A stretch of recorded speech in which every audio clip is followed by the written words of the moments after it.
is only war.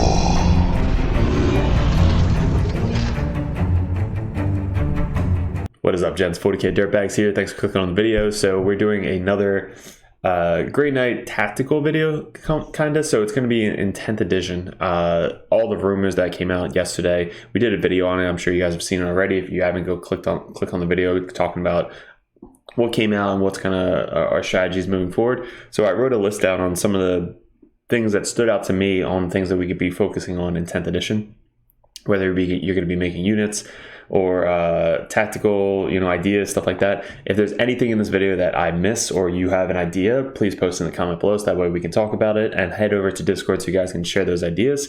There's a lot of stuff that I'm sure you guys like, maybe some things you dislike. I posted that up in my video prior, but there was one thing that I did miss that I wrote down here that we're gonna be talking about. And mainly we're gonna go over kind of ideas on terrain setup, the Games Workshop terrain. I don't know if it's going to stay the same two layouts that we had before, but I have an image that we're going to be using on what you could be doing for the teleport assault and things like that. So first off, thanks for clicking on the video. I appreciate all the dirtbags that are supporting the Dirtbag Nation. If you guys are interested, go head over to Patreon, but first go check out the channel, see if you like the tactics, the ideas, the videos, all that stuff, and then go support us if that's kind of what you want to be doing. Also go check out some other videos. We have about 2 or 3 more battle reports coming up on the channel before 10th edition hits. We have Atlantic City Open coming up, so if you guys are heading over to that, definitely come up and say hi. I have limited edition dice that I can hand out to you guys.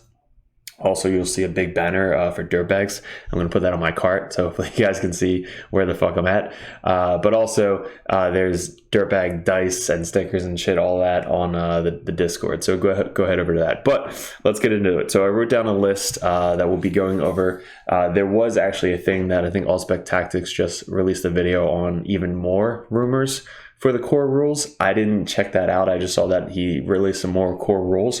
I'll check that out later, but this is mainly going to be focused on the Grey Knight things that were released yesterday, going over some tactics. So the first thing that I saw or like to talk about is really the Grandmaster abilities. So hopefully the Grandmaster walking is going to have the same abilities that this guy has here. Being able to spend multiple CP just for 1 CP is actually huge. Spending 2 CP for a stratagem I never really liked doing unless you really needed it. For shunt, I never wanted to do shunt just because it was 2 CP, and we're very CP hungry as Grey Knights. Moving forward, we don't know what our CP regen is going to be like, if we're going to have a way to get additional CP or whatever it may be. So that's what we have to really wait on. I don't know if we're going to have Drago or Libby giving it to us. I know Abaddon can get one on a 2+ almost every single turn, so hopefully we have something like that, so that way we can actually use more CP. But this guy being able to use 1 CP for any stratagem, really it's going to be used, I'm sure, for the Soulfire stratagem, so that way he can't be shot, because I don't know if we're going to have the sigil or anything like the sigil that we can give to him, but him just never being able to be shot and he can shoot out, who knows if we're going to have an extra 6-inch range like we did before, so that way we can shoot 30 inches and kind of be safe. But even 24 inches, we're still 24 inches away from the enemy. They can only shoot us within 12 inches. So that's going to be a good one that we're going to be using. If I can use that for a walking Grandmaster with my Terminator or Paladin brick, that's going to be awesome. So hopefully we get something like that. But the combo with this is the once per battle in the fight phase, 1 model from your army with this ability can use it before resolving its attacks. If it does, until the end of the phase. Each time that model makes an attack that targets a monster or vehicle, reroll the hit roll, reroll the wound roll, and reroll the damage roll. So that is going to be insane going into vehicles, which this meta I'm sure is going to be huge into vehicles. Seeing Land Raiders with the drop, assault ramps and stuff like that, you're going to have to kill vehicles. So him being able to kill a vehicle pretty easily, I think Hammer is going to be the way to go in 10th edition. So I think with the hammers being strength 14, that combos with the next strat that we're going to be talking about. But AP3 is ginormous in 10th edition. D6 plus 1, so at least you get an extra 1 damage out of it. So if you're doing the rerolls to wound, you're going to do a minimum really D6 plus 3. You probably hit 3 or 4 times because you get to reroll the hits as well. Hitting on 4s with the reroll is going to be huge, and it's once per battle round. So basically every single turn you're going to be able to do this. 5 attacks, strength 14, -3, d6 +1. So comboing that with that is going to be awesome. But Dread Knight strat, so on your Dread Knight, you can be, if you have hammers, it's the one strat that you can use over here, which is the Tank Shock. So Tank Shock strat is for everybody. This is a core rule. During the charge move, select one enemy unit with an engagement range of it, then select one melee weapon your unit is equipped with, roll the number of d6 equal to the weapon's strength characteristic. On a 5+, they take 1 mortal wound, and 6 mortal wounds is the max. So if it's greater than the enemy's toughness, that's going to be good for troops. So if you're anything toughness 7 or below, you're going to be able to do 14 dice rolls +2 because you're double the strength or double the toughness. So that's basically 16 dice roll that you get to roll for mortal wounds before you even get to attack. So that's going to be awesome. But going into a vehicle, you at least get 14 chances to do mortal wounds on top of the damage you have already. That's with the tank shock ability. So again, I think the hammer is going to be more beneficial to us because we did lose the sweep. So the sweep's only AP1, 10 attacks, strength 5, so we lost 1 strength, and it's only 1 damage now. So I think the sword, it's just not where it used to be for the Dread Knights. So I think the hammers are going to be the way to go. Now the next thing is the Flamer Purgation. I think should be one of the best ways to run these guys. With Teleport Assault, you're able to get these guys up in front of the enemy's face and flame them without even looking at them. Now with the out of line of sight, they get cover saves, but our Flamer ignores cover. So the Incinerator ignores the cover save, and it's 12 inches. So we get to deep strike outside of 9 inches, so we're still within range of that 12. And auto hitting, so it's 4 d6 auto hitting flamers, -1 AP. They don't get cover, so it's still -1 AP and 1 damage. So it's a shit ton of AP shots coming into it. And when they want to charge, let's say you're going against a melee army, they're going to want to charge in. You can then Overwatch, because in the core rules, Overwatch is now different. So target one enemy unit that is within 24 inches of the enemy unit. You can shoot the enemy unit as if it's in the shooting phase. So here we go. Your opponent's movement or charge phase just after an enemy unit is set up, or when an enemy unit starts or ends its normal move, advance, or fall back and charge move. So when it ends its charge move, basically in combat, you're able to Overwatch. So you're going to get, again, all the flamers shooting in to the unit, auto hitting, so the Overwatch hitting on 6s doesn't matter, and then it's just more flamer hits going into it. So basically it's super deadly with 2 chances to flame, 1 behind a wall. They won't be able to be shot at because they're behind the wall, and they're probably not going to want to charge you because of that Overwatch and their flamers. So that's going to be honestly huge. I think maybe 2 or 3 units of these guys would be hilarious. Another good thing with these is shooting down. So the one core rule in the new 10th edition is, I forget what it's called, but basically when you shoot above 6 inches, basically shooting down, you get +1 to your AP.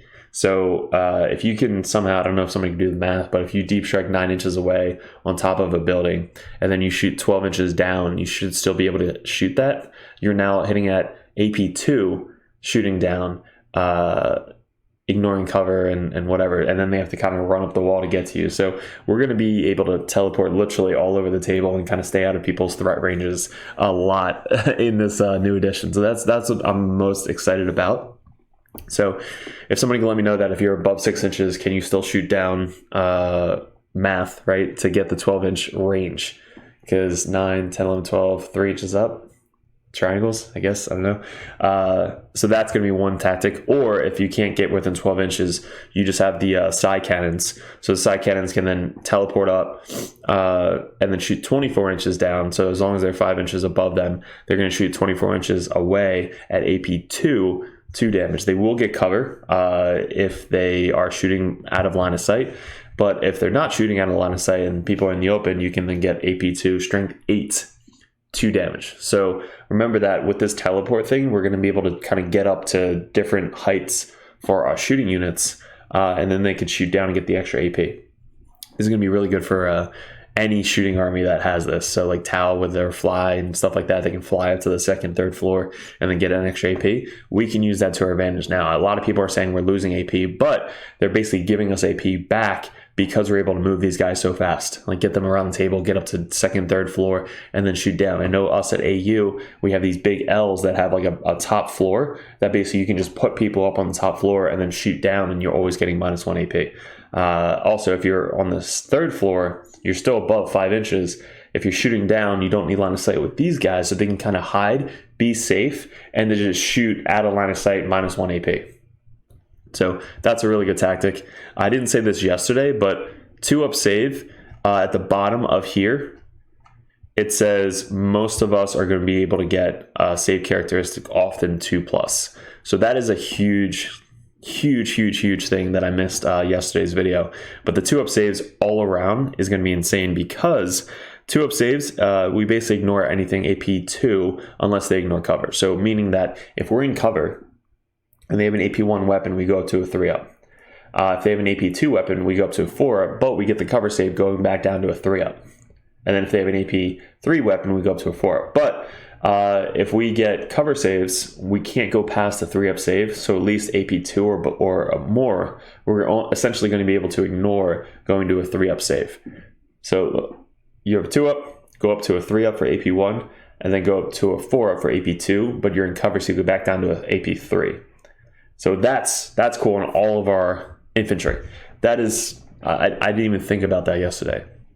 So we're going to be pretty tanky being shot at because a lot of people's AP are going down, and that's fucking awesome for already starting at a 2-up save. So what else? Shooting down 6 inches, 1 CP to come in turn 1. So the one core strat, I'm actually going to do a video on all the strats, but it is this one. Rapid ingress. So in your end of your opponent's movement phase, 1 unit from your army that is in reserves, which we can put really anybody in reserves, your unit can arrive on the battlefield as if it was a reinforcement step of your movement phase. So during your opponent's movement phase. So during your opponent's movement phase, at the end of the movement phase, you can then deep strike one of your units turn 1 for 1 CP. And then our thing procs, which means you can then do this shit as well. So at the end, in the reinforcement step of your next movement phase, so they go into deep strike. So if your army's faction, whatever, you can select the number of Grey Knights and you select the demands. Once you've made your selections, remove these models from the battlefield in the reinforcement step of your next movement phase. Set each unit up in the units anywhere within the battlefield more than 9 inches away. That's insane. Being able to bring 4 units in your opponent's turn essentially is going to be nuts. So this one happens at the end of the turn. So you're going to be able to essentially redeploy 4 units. You're going to redeploy these 3 at the end of your opponent's turn. So at the end of the shooting, charge, all that stuff, you're able to pick 3 units up and redeploy them. And then at the end of your opponent's, before that, on your opponent's movement phase turn 1, you can redeploy another unit. So think about this. Let's bring this up for you guys. So we have this set up for you. So here's an example. Let's say this is unit of 5, this is unit of 10, this is a Dread Knight back here, and this is your opponent's deployment zone. Let's pretend it's similar to what 9th edition is. Their turn 1, they're going to be able to kind of move their guys up, maybe move some behind here, move some over here, and then move some over here. So we can then spend 1 CP. So let's bring in another 10-man unit. So 1 CP, this unit now is going to hop up here turn 1. So they're going to be able to be essentially right against this wall, not being shot at, because there's nothing within 9 inches of these people. And then at the end of the player's turn, you can then pick these guys up and kind of teleport them somewhere else, or any one of these 3. So let's say the Dread Knight now gets up to here.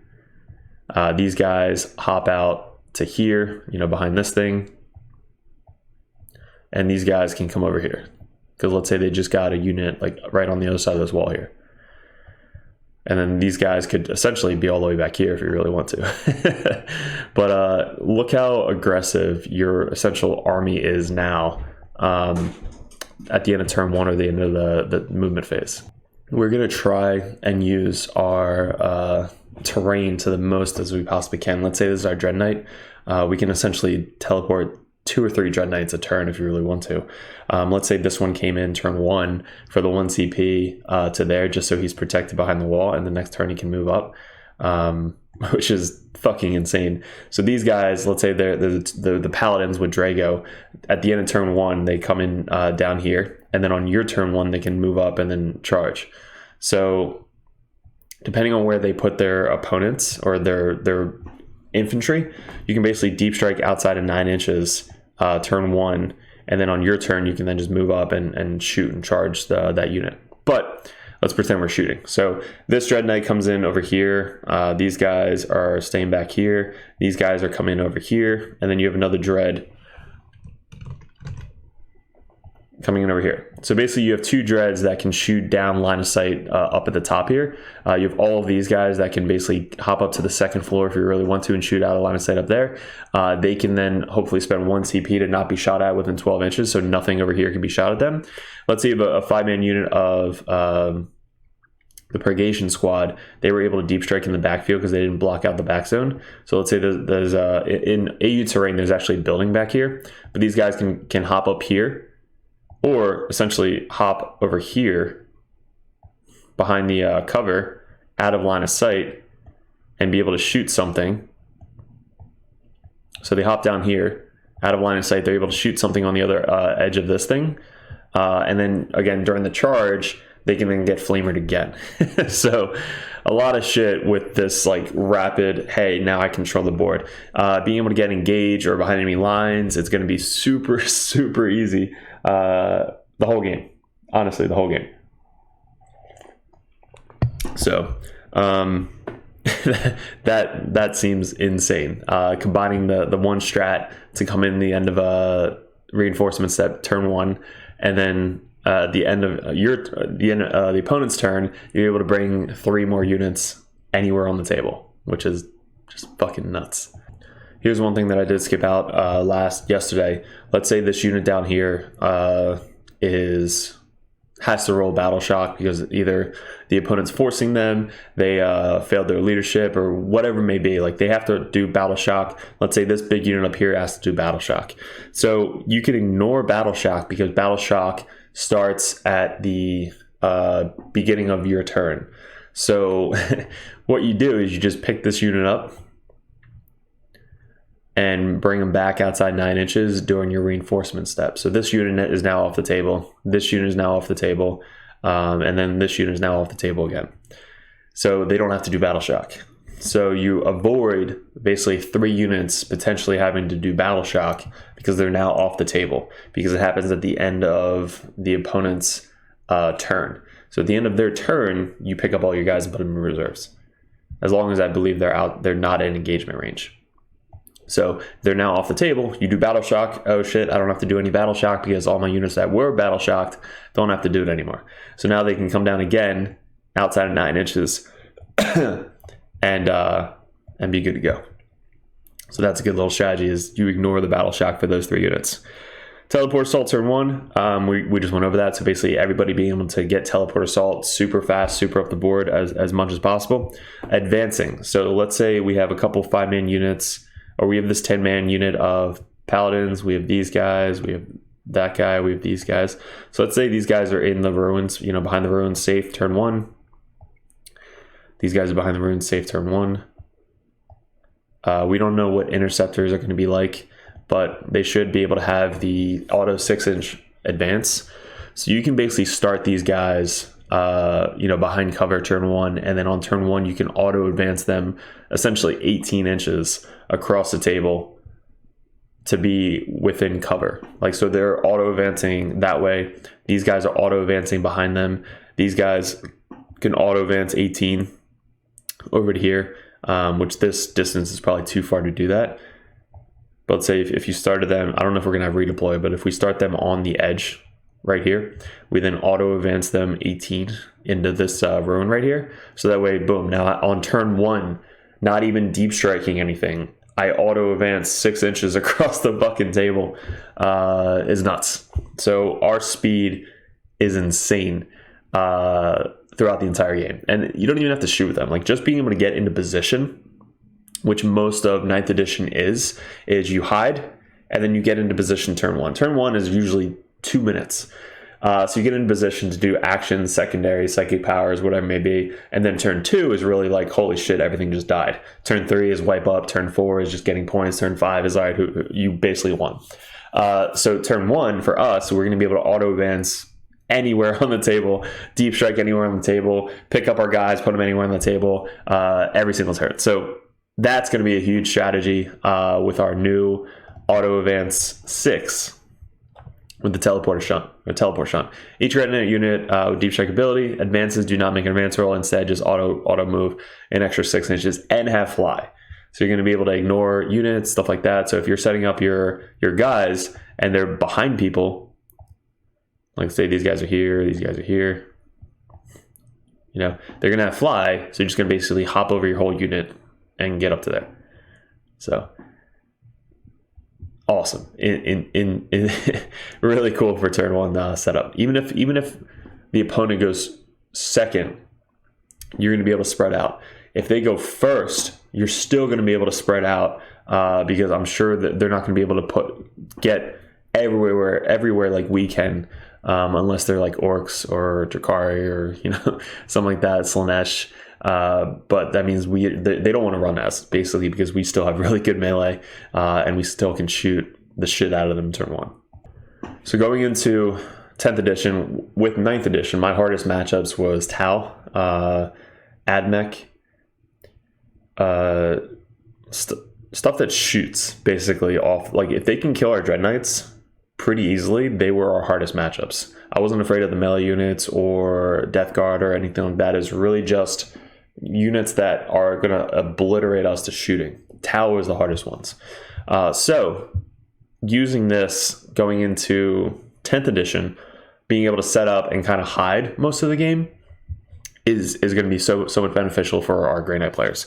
So bad matchups, Tau, Admech, Guard. Guard's going to be able to shoot the shit out of us. So if I can advance turn 1 and just dare them to come near us, that's going to be the whole goal. So if I set up the table like this, where we're able to kind of start and hide everybody turn 1, so everybody's kind of being hidden turn 1, and let's say you get first turn, we're gonna then be able to advance these guys 18 inches up to here, set that unit up. We're gonna advance these guys 18 inches up to here, set that unit up. These guys are gonna teleport at the end of their turn over to here, set those guys up, and we have a 10-man paladin unit that got set up on the top of the building right here. No, fuck it, we'll put them at the top of the building up here. So now, after their movement, right, you're able to deep strike them coming in. So when they come in via deep strike, you're able to use the 2 CP stratagem, so that way they can be shot. So if you have a Grandmaster that can make it 1 CP, cool. But if not, you're basically using this 2 CP, so that way your unit can't be shot on their shooting phase. One Grey Knight Psyker in your movement phase, one Grey Knight Psyker unit from your army that is arriving using the deep strike or teleport assault ability this phase. Until the start of the next movement phase, your unit cannot be targeted by ranged attacks unless the attacking model is within 12 inches. So this just combos so well because during the teleport assault, you're able to kind of put your paladins anywhere on the table, so that way they can't be shot by the Tau or Guard. Because if you Tau and Guard are not going to want to be within 12 inches of you. If they are, they're going to die. So if they're outside of 12 inches, you're basically going to be able to have your paladins or Draco or whatever it may be almost unkillable against the shooting army like Tau, Admech, and Guard. So that means that if you're able to kind of deep strike them, 18 inches away, 20, 24 inches away, however far you need them to shoot, they're able to go into deep strike, shoot, and then not be shot at in return because it's in your movement phase.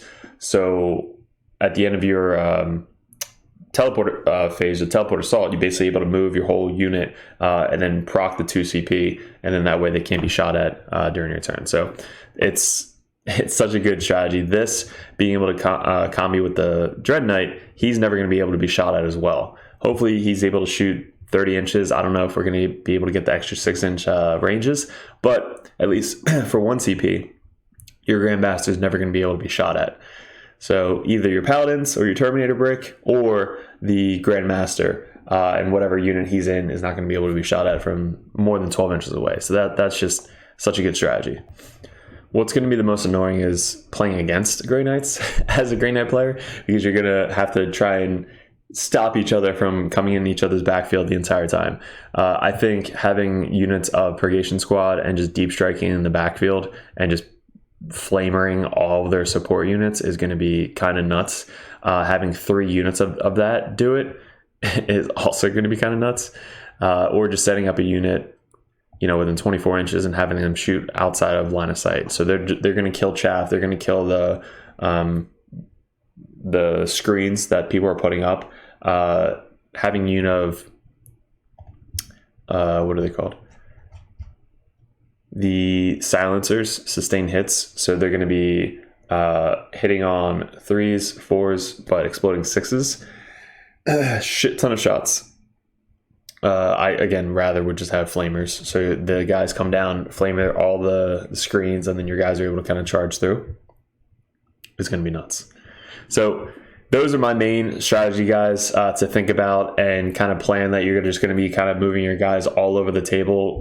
It's going to be really good for secondaries, whether it be banners. Again, we don't know the secondaries, but banners, some kind of knockman data, behind enemy lines, engage, teleport assault if we still have something like that. It's going to be very tricky to tie down Grey Knights, I think, with this edition. So let me know if there's any additional strats that you guys are thinking about that we could definitely share with the Grey Knight community, because this is the ones that I was thinking about all last night. Like, fuck, how is this going to look on the table? And I wanted to kind of draw it out for you guys to show you how fast we're going to be able to move. Being able to move 4 units, 1 unit on turn 1 for the teleport 1 CP, and then the 3 units at the end of the opponent's turn, just getting it in range of everything. So that's kind of insane. So appreciate you guys. Let me know in the comments below if you like these types of videos. Go head over to Discord if you guys are new, and also if you like the content, you want this stuff to keep coming, go over to Patreon. We're posting all the videos new on Patreon first, so you guys get first dibs at seeing like the battle reports and some videos that take a little bit more time to make. They're going to be posted on Patreon first, so you get first dibs, as well as Patreons get 10% off on any of the merch on Discord. So appreciate you guys. Thanks for joining the Dirtbag Nation, and we'll see you in another video soon.